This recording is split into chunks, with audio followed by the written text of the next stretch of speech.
To save contacts on your SIM card on a Samsung phone, we're first going to go to the Contacts app. I'm going to swipe up to go to my app drawer, and here I can either find the Contacts app, or if you're having issues finding it, you can use the search.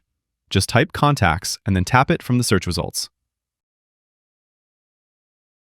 Once you're in the Contacts app, we're going to tap these three little dots here to go to the settings.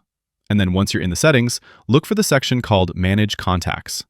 Under that, you'll see two options, either import contacts or export contacts. And since we're taking contacts out of the phone and putting them on the SIM card, we're going to use the export contacts option. The first step here shows you how we're about to take contacts and export them somewhere else. And this is where you can choose whether you'd like to export to your phone's internal storage or to your SIM card. I'm going to choose the SIM card, and then I can choose which contacts are getting moved.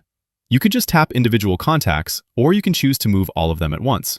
So, choose what you want to move, and then we'll tap Done, and then hit Export. My phone gives me a little confirmation screen here asking if I want to export the contacts to the SIM card. I will confirm, and now those contacts are on my SIM card. Doing this does not remove the contacts from their original location. It simply makes a copy of them on the SIM card, but leaves the original contact info where it was stored originally.